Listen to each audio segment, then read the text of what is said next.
Today we're going to look at a 15-marker question from Paper 1, 2025, Edexcel A-Level Economics. It's going to be this question 6E, discuss the likely benefits of mergers for firms such as Microsoft. And with a 15-marker like this, we're going to get a lot of extracts and information that we're supposed to use when we're writing out our answer. But for something like this, I already have a pretty good idea of what I'm going to write, the core arguments, before I'm even looking at those extracts. And actually my preference is that you develop your argument a little bit, or you think about what you're going to say before you look at the extracts. Otherwise it's very easy to get bogged down in all of the information. So for 15 marker, I'm wanting two fairly snappy paragraphs, like two main body paragraphs. For each of them we want knowledge, analysis, application, and I also like to have an evaluation with each of the paragraphs. Some people put them at the end, completely up to you. Basically it ends up being kind of 4 paragraphs. So you've got your knowledge, analysis, application, a bit of a space, and then a couple sentences of evaluation, and then you basically repeat the structure.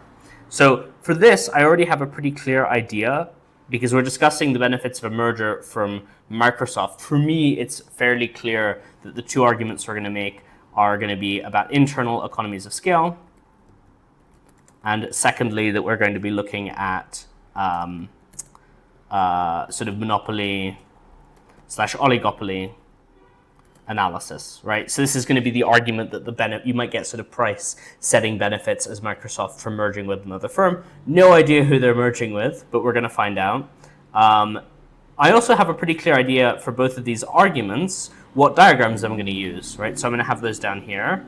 We've got the long run average cost curve. That's going to be for our internal economies of scale.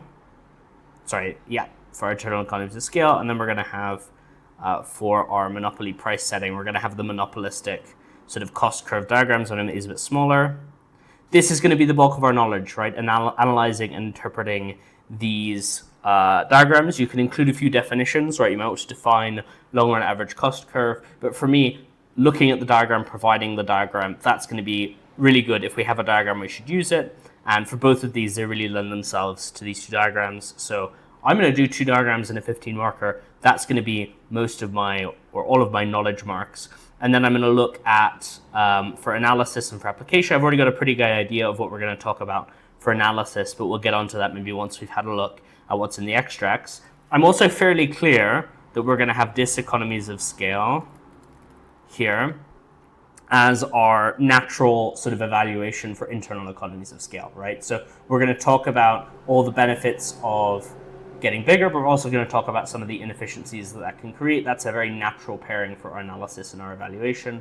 And again, for monopoly oligopoly analysis, what's the sort of natural evaluation that we might look at for something like this? Well, we might look at regulatory risk, springs to mind. Maybe we'll see some other potential risks once we've got a bit more information about a specific question. But now I've got a pretty good idea of what we're talking about. And this means that when I'm looking through the extracts, I'm going to be able to pretty quickly pick out the individual pieces of information that are going to help me make these arguments. So let's have a look. Best-selling video games for digital markets. Okay, interesting.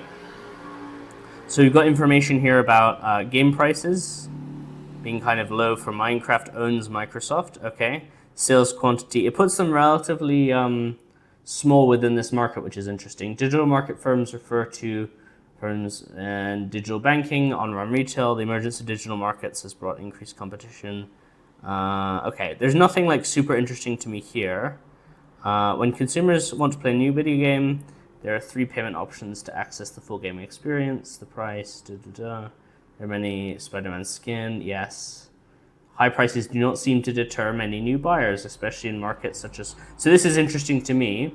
40% of the world's population, young players spend.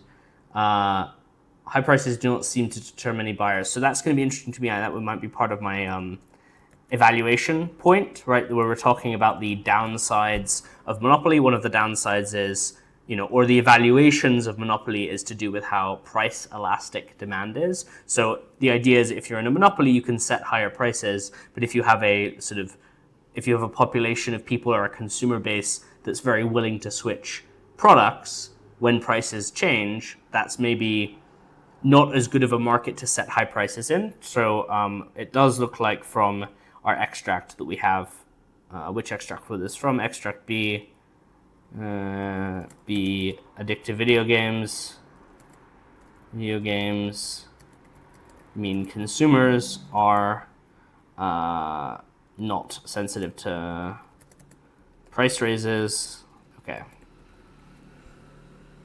And then we're going to look at video games take up to 5 years to develop, cost over 150 million to produce with 200 full-time employees. Starting salaries for software developers can be 100,000. However, some to develop. All major firms offer subscriptions that give access to new games. So this is interesting to me, the sort of cost of development. Again, maybe this becomes 150 million cost to develop. I'm going to put that in my application. The idea being like, that might be part of the reason why, actually probably put this in economies of scale, right? But the idea is like, the fact that it's so expensive to develop video games means that maybe you need certain internal economies of scale to break even, right? Because they've got high, this is a fixed cost. Right, okay, let's look what else. Offer subscriptions, the new game access. It merged with the firms, already owns one of the world's most popular games, see figure 1. So it's merging with game designer Activision, right? So the merger with Activision, I'm putting that on the wrong spot. That should definitely go in our monopoly part. Put it down here. Okay, and then so that makes the data up here interesting and relevant, right? So I'm going to say 1.6 million sales quantity here and 200,000. Just again, the specific numbers are good. 1.6 million in sales. Microsoft has sort of 200K sales. And this makes Activision the second largest shareholder.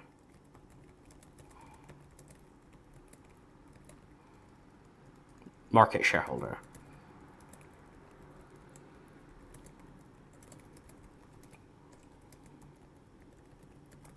Okay, so this is all interesting information. Let's build out our analysis, right? So what is the argument that we're making here with the internal economies of scale? What I would do is I would go through a couple different kinds of internal economies of scale. The argument is as you get bigger, there's certain costs that you can reduce. So for example, our internal economies of scale, we might have financial economies of scale. So larger companies can borrow at more competitive rates and have more asset value to borrow against. What else do we think in terms of internal economies of scale? Well, we might have labor specialization. I would suggest that's maybe a little bit less relevant for Microsoft because it's already such a large company, but there might be benefits to having this kind of dedicated games team. So we're talking about labor specialization, right? So workers become more efficient at performing specific tasks. You've got also managerial economies of scale, right? So this is to do with, being able to have more specialized managers, basically, right? And individual workers not needing as much to multitask, right? Like they can focus on more specific tasks. Their managers are more specialized to the kind of industries that they're working in. So all of these are benefits that are associated with increasing the size of the business. And the argument here would be like Microsoft gets internal economies of scale. This is in turn going to help to offset. Where's the arrow bit? Is that here? Where is it? Yeah. So the argument is Microsoft gets internal economies of scale. This offsets higher fixed costs, 150 million to develop.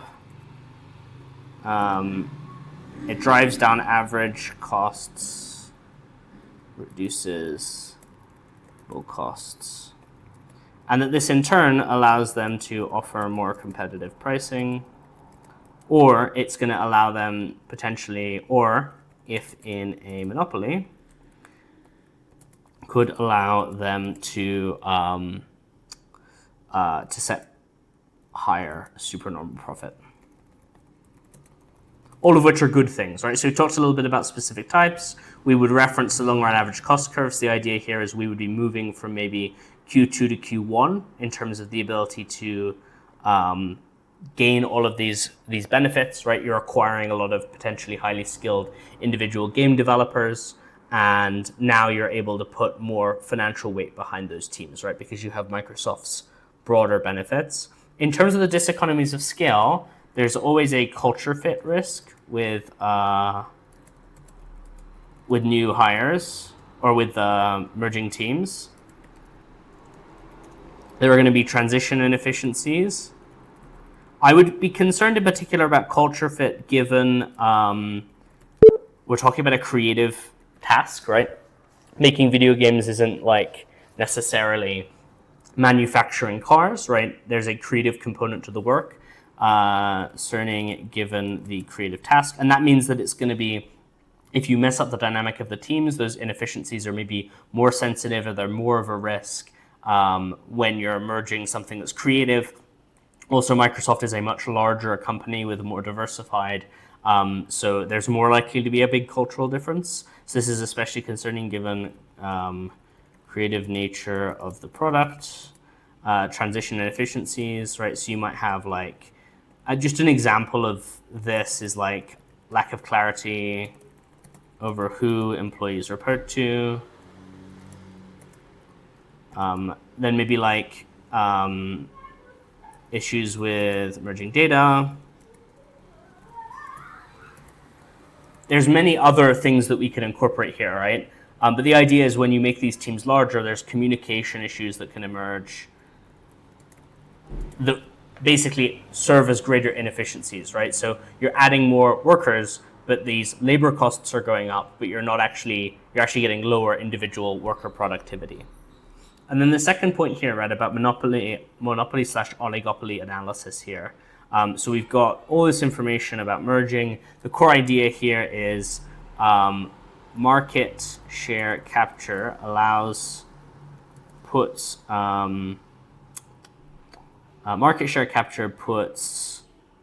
Microsoft in a position to price set. And the comparison here is I would refer to this data when we're talking about putting them in a position to price set, because we're talking about now probably creating a fairly large player within the market. It makes the market as a whole more oligopolistic. It makes it easier for companies to price set, especially if you're locking people into subscription models where like they're just making recurring payments. This is going to then lead to supernormal profit. I would just analyze the diagram basically for this one. Now, what's interesting here is actually the evaluation, the criticism, I think, for monopoly/oligopoly here is really interesting. The first is just to point out, right, that Microsoft with Activision would still be the second largest player. So even if you merge these two sales numbers, you're not coming up to EA, right? And that would be how I would incorporate those application pieces, the information from the extracts, into the evaluation. And then additionally, I would say this is dependent on price elasticity of demand, right? So here we're talking about, if consumers are willing to basically go without the product altogether, then that's going to mean that even if you achieve monopoly status, you might still not be able to set prices however you want, because you're still risking those individual players going somewhere else, right? So depending on price elasticity of demand, this is where I would add the bit from extract V about the fact that these are addictive. So maybe this is less of a concern than it otherwise would be. I would also talk a little bit about how we have a unique product, right? So it's not like one video game is identical to another. If you want to play Elden Ring, you want to play Elden Ring. You don't necessarily want to play Counter-Strike. So that means like when consumers have strong preferences for specifically your product, that also naturally gives you more price setting ability. Now, one part of that evaluation might be if you've already kind of got a unique game like Microsoft has Minecraft, and you've got that segment of the population who's really interested in playing specifically that game, do you really need this merger in order to be able to have price setting power? Maybe you already had price setting power because you were setting the price for that particular game, and they're not really they're not strict substitutes for each other, right? They are substitute goods, but they're not one for one identical. You're not selling, cartons of milk. You're selling a pretty unique product, and consumers might already be interested in staying with you because you've got that specific product. And then, of course, there's the regulatory risk. Government is going to step in and fine you because normally there's anti-monopoly laws in place, antitrust laws, and so you're exposing yourself to government intervention, basically, or just the merger being called off entirely at significant cost to you. You obviously don't need, I've gone through a fair amount of stuff here, right? This is for 15 marker. You're not going to need 3 different evaluation points, right? But I'm giving you a lot of options for arguments you can use for this. And if you get a problem that's maybe more specific to this, or maybe these evaluations would work on similar questions that you might get on the test, right? So the idea is to just give you a lot of stuff that you can use for different kinds of questions and arguments, but also to show you how you can take something kind of generic, like dependent on price elasticity of demand, and we can make it a little bit more nuanced and specific. We can use the extracts and we can tailor it to this particular product, right? We're talking about how video games are addictive. We're talking about how video games are different from other kinds of products, and that might influence their price elasticity of demand. It lets us make a much more sophisticated argument.